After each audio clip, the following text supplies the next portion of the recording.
My career in the entertainment industry has enabled me to work with a diverse range of talent.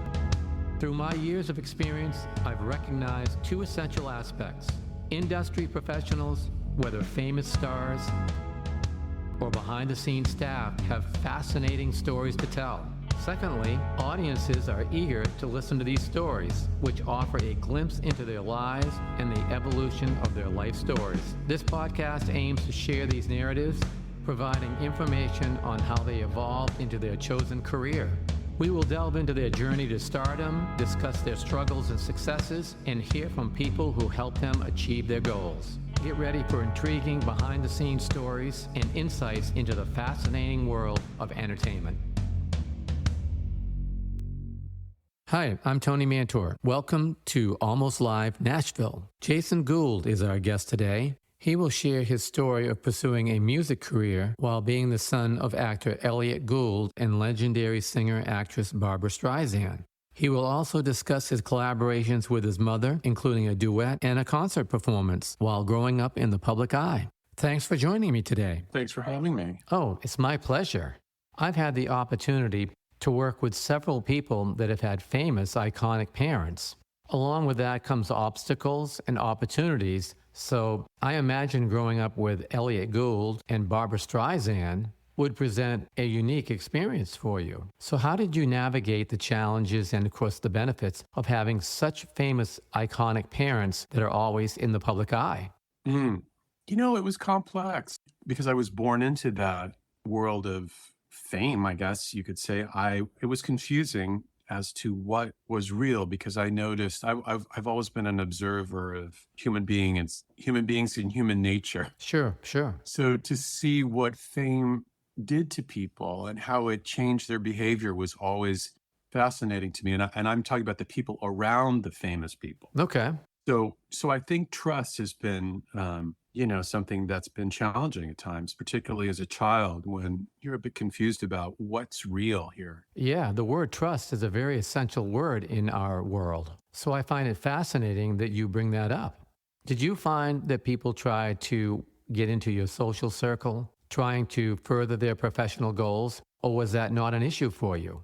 No, I was aware of that as a possibility. And so sometimes I wasn't sure, sometimes I was, it made me, that's, why I struggled with trust because I wasn't sure what the motivation was always. Right. I could generally see through somebody. I don't know. I have a truth meter that's very attuned. Good. I've never been somebody that was easily taken advantage of or manipulated that way. That's great. So, I kind of saw through it, but it's because my whole life I've had to. Sure, that's understandable. I've had many conversations like we're having right now with others that have celebrity parents as well, who have well-known parents, such as yourself. Right. Unfortunately, they always had to be on guard because people would try to use their influence of their parents to help them influence them, to give them greater exposure and hopefully become a star themselves. Yeah, I was never terribly impressed by fame. So I see us all as human beings. Some have other qualities and assets and attributes, but I've never believed that anyone was better than anybody else just because they were famous. I love it. That's a great way of looking at things. That's a great grounded perspective. Yeah. Now, as you grew older, you continued to act and sing. I understand that you eventually started looking at opportunities in film. Could you explain and tell us more about how that transition and how you evolved in that? Well, I was a kid who I was one of those kids with a movie camera, a little Super 8 movie camera. So I was always making films from the age of, God, I don't know, 8, 9, like little monster movies, but then it would evolve into others. I made films with my grandmother. So I really thought I would go more into the directing aspect of filmmaking. Okay. I made short films and stuff. And then when I was about 18, I thought, since I'm interested in directing and since I'm making short films, it might be useful for me to study acting to understand how to communicate with an actor. That makes perfect sense. So I got into acting and then I started to get some roles. All right. And then I thought it would be easy, which it wasn't. I get that for sure. I never particularly loved it. I mean, I'm not somebody who likes to be in the spotlight. So acting is sort of the wrong profession for somebody who doesn't like to be in the spotlight. Well, I can't disagree with that statement for sure. But I love to create and I love to collaborate and I love to be artistic. So it's complex, you know? Sure, absolutely. By taking that approach, you get a chance to experiment. Then you can see various approaches that can help you identify your strengths, your interests, and enable you to grow in your career so you can evaluate, evolve into what you're meant to do. Exactly. What we're all meant to do.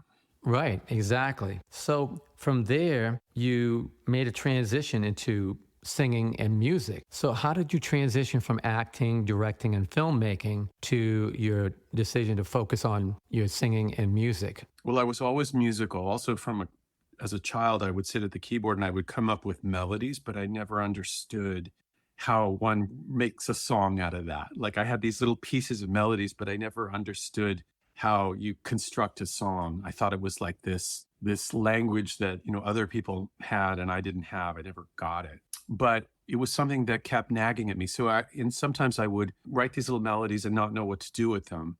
And then as I grew older, I realized I had sort of suppressed my musicality because my mother was an icon in that world. Yeah, she's a huge name in that world. You know, it's like, I don't want to be compared and judged to that. So I'm just going to keep my mouth shut. Sure, that can be very intimidating starting out. So there's nothing wrong in being a little passive so that you can learn and grow. Which is what I did pretty much until my early 40s. And then I realized that was not in my best interest. You know, I had to honor myself and to my whatever my gifts were. If I were not to use them, it would sort of hurt me. It would curdle within, you know? Right, right. So I began to explore that more seriously and I started writing music and I wanted to record a song that I didn't write. The first one of which was How Deep is the Ocean, which I eventually played for my mother, which was scary to me. Sure, I can just imagine. I'd never sang in front of anybody really. So how did that work out? She said, I want to sing this with you. And then she decided to go on tour and asked me if I would join her. So it all unfolded in a way that was very organic. It wasn't planned on my part. And it wasn't my dream to like perform because that's not really where I'm comfortable. Right. But it was a beautiful experience and a privilege and an honor to sing with her, you know, in front of her crowd, her people. Sure. So how did that affect you? You're on stage doing your own thing with the fans in front of you, Mm-hmm. and then ultimately singing Mm-hmm. on stage with your mother. Mm-hmm. How did that experience singing on stage Mm-hmm. shape your perception of yourself as an artist and your connection to the fans? Well, I didn't know if I could do it. So it certainly showed me that I could do it, but I didn't get the kick out of it that I hear other people talk about. Like I hear people say, oh, I feel most alive when I'm on stage. And I am not that person. Okay. I never really looked forward to it. It was sort of something I dreaded to go out on stage. Wow. Okay. I could psych myself up and I could sort of, because I'm a meditator and I could sort of ground myself in a place where it was so not about me. I would just show up in service of the song of my mother and just be authentically myself. Right. That's the only way I could do it. Okay. And I'm able to do it, but it's not something that gives me that thrill. It doesn't feed my ego. It doesn't feed some need for validation in me. So it's not something that I seek. I love to create. I'm much happier being in the studio, you know? Sure. That's a very interesting point. I can relate to that because my transition to Nashville involved moving from working alongside celebrities on tour to honing my own craft behind the scenes, doing production and management, specifically in the studio. Yeah. I found the rush of creativity being strikingly similar across both stages. Right. So when you're working on refining the nuances of your songs in the studio, what mental processes do you go through to achieve the desired outcome that you're looking for? Well, because I've been writing now for over 10 years, the process has changed for me, whereas I first approached it from an insecure place, like, how do you do this? Is this good enough? I'm very self-critical. Now I've sort of relaxed into it and I trust the process. And it's really, for me, in a sense, about surrendering to whatever wants to come through me. So when I show up to write a song, I don't come with a preconceived idea. I don't come with, I'm not even coming, I'm coming to play, and I'm coming to be so relaxed that the melodies and the words sort of, they come through. They come through. I get that. It doesn't mean that the song doesn't need work. Oh, yeah, absolutely. But generally that initial, I just respect whatever's coming through me as like from source. And then it's my job to sort of, refine it and work it so that it can be what it wants to be. Yeah, yeah. You kind of, like we say in the music business down here, let it grow its own legs. Exactly. Yeah, once you release a record to radio, there are certain relationships that we have. Because of that, certain things have possibilities to happen. Yeah. As long as the song is good, then you hope that the people hear it and then love it. Yeah. Then it grows its own legs and starts doing well because of the quality of the song. I know nothing about promotion. It is really an area that is not very foreign to me. So I'm interested to know more if you. Yeah, I've done a lot of promoting. Yeah. I've been on the road, done a lot of production development. So there's not a lot here that I haven't done. Yeah. Every part of the music business has its ups and downs and bumps in the road. Mm-hmm. The key thing that you just said is that you go in it and you kind of let it organically grow and become what it's going to be. Yeah. I think that's the proper way to do it. Mm-hmm. I'm like you. I like going into the studio and just let it grow organically and evolve to what it's going to be. Yeah, exactly. So how many songs have you released? And along with that, how many albums have you released? Well, I think I've put out 3 EPs and 1 full-length album.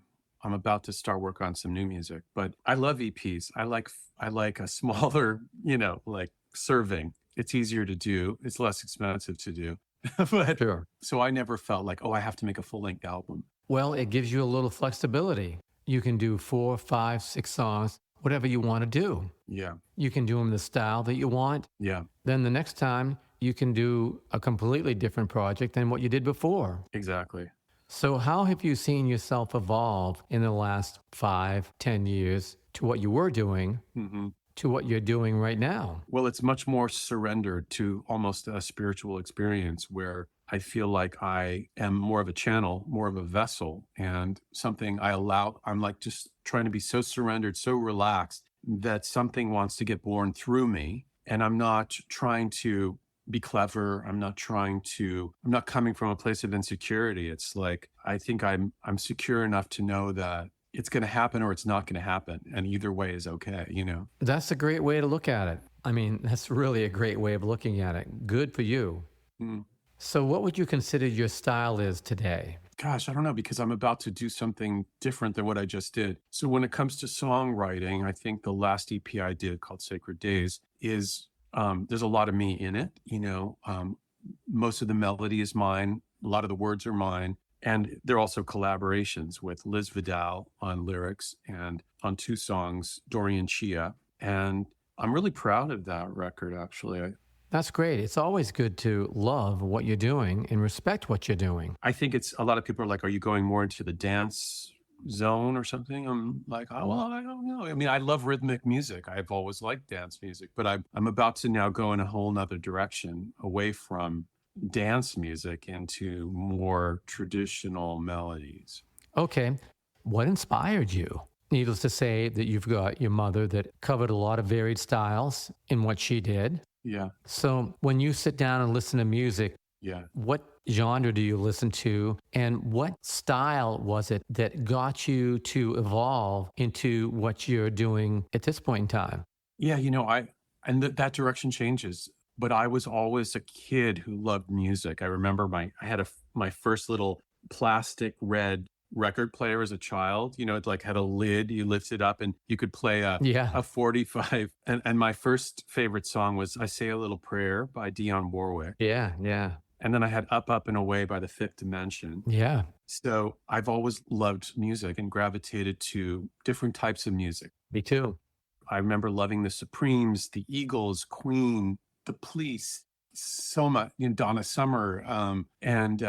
So I don't feel also the need define myself by any particular genre. I do what feels right. Sure. I just follow my instincts. So I'm really just, all it is I'm following my instinct. And if I like it, I'm sort of trying to please myself because that's the only control I have, you know? Yeah, absolutely. Because at the end of the day, you have to be happy with what you've done. Yeah. No matter what else, you got to be happy. Yeah, exactly. Even if you're not totally happy with everything that you've done, at least you find that one thing in it that shows positivity. Yeah. So that you have something to build on. Exactly. And then also know when to let go, because I think perfectionism is a trap. Yes. That a lot of people fall into as a creative person. It's really not your friend. Yeah, I 100% agree with you because from my production standpoints, I want that inner feeling that what we've done is good, but it doesn't have to be perfect. Yeah. In the 50s, 60s, and 70s, if you listen to some of the songs that was released, some of them had a piano that was out of tune, and the songs just weren't perfect, but they were perfect for what they were. Yeah. Then we become a society where everything had to be perfect. You get Pro Tools and vocal tuning. Yeah. And they just lost the integrity for the song. Yeah. I really like your approach there because not trying to be perfect, but trying to be your perfect self is really all that you need to be. Yeah. I mean, it's, you know, as I said, I guess the best we can do is strive for excellence. But what is even that is, you know, what is excellence is different for different people. Absolutely. Good enough, you know, it's like, does it communicate? Does it move you? Do you feel anything? I mean, that's really, in a sense, what we're doing here. We're just communicating human to human, you know? Right, exactly. So now that you've gotten out there, you've gotten a name for yourself and you're getting where you want to be, have you had anybody that you maybe looked up to or thought a lot of that you didn't think would really look at you or give you the time of day, and then all of a sudden they wanted to work with you and it's like, wow. Not yet. Not really, no. Not yet. Okay, well, certainly don't count it out because I'm sure that will happen because the more that you get out there and the more that you get known, the more people that will come around and possibly offer because they enjoy what you do and respect what you do. Right.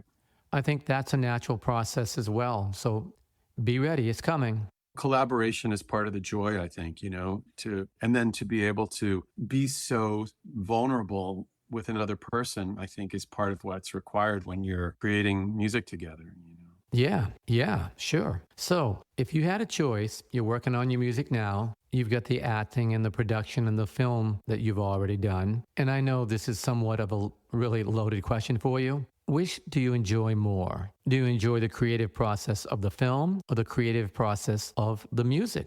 Well, I haven't really acted for many years. I kind of let that go. Okay. But I do make videos for my songs. So my filmmaking skills and instincts I get to use in that way, which is very satisfying to me. And I've collaborated with my friend Anthony Bielenson on several videos, which so we get to be our kind of guerrilla filmmakers when it comes to making videos for the music that I create. So I would say definitely more music, but I love to use my visual instincts as well with the videos. Sure. So you've got a lot of things behind you. You've evolved in many different ways in your music. So where do you see yourself in the future, say maybe 5 years? Gosh, you know what? I don't think that far in advance generally. Okay. Sometimes when I finish a creative process, I go into this weird lull where I'm like, okay, now what? Sure. You know, and it's sort of like an uncomfortable place where it's almost like you get a little bit of a letdown. You're like depressed because, you know, your purpose has ended and you don't know what's next. Yeah.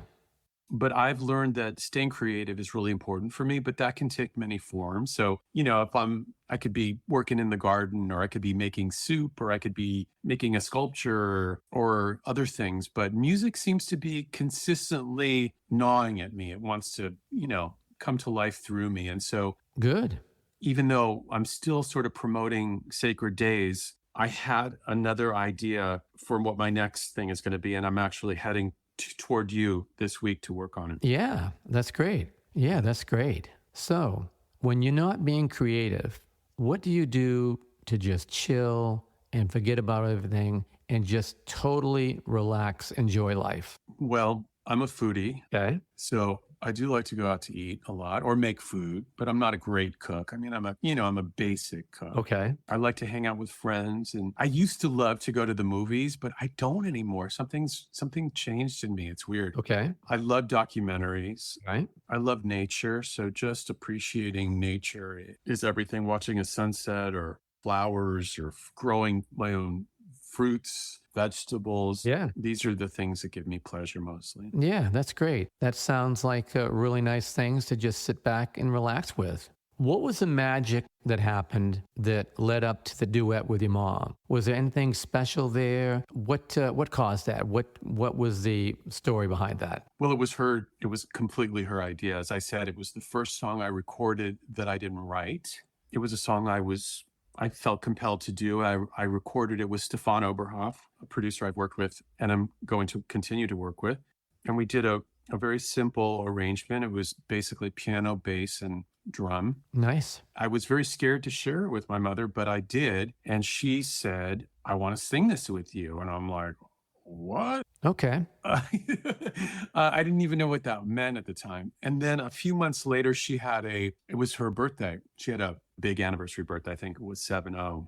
Okay. I made her a film, which was a montage of images of her and I from my birth to the present. And I set it to another song that I had been working on called Nature Boy. Both songs were on my first EP.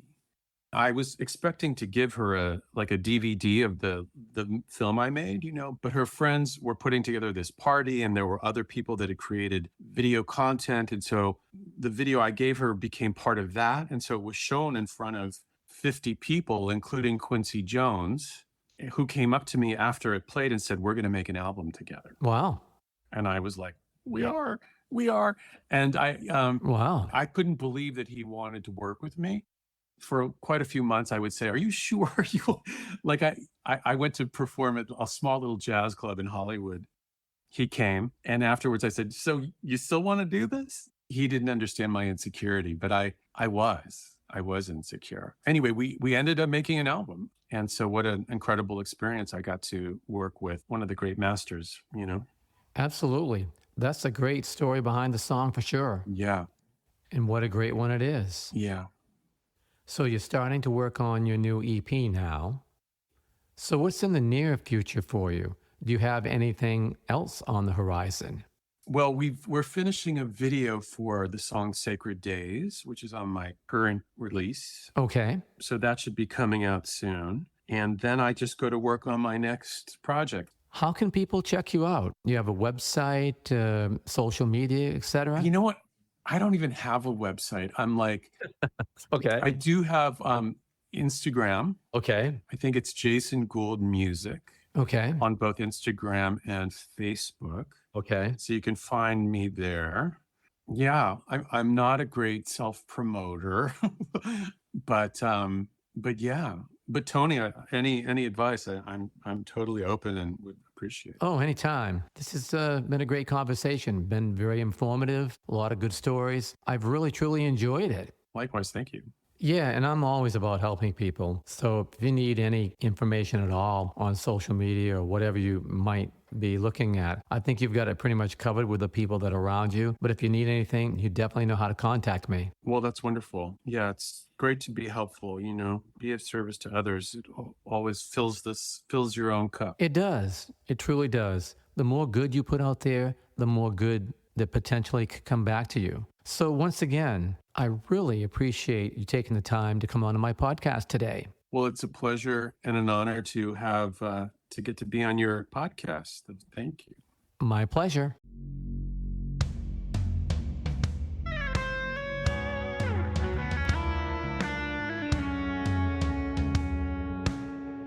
Thanks for joining us today. We hope you enjoyed the show. This has been a Tony Mantor production. For more information, contact media@plateaumusic.com.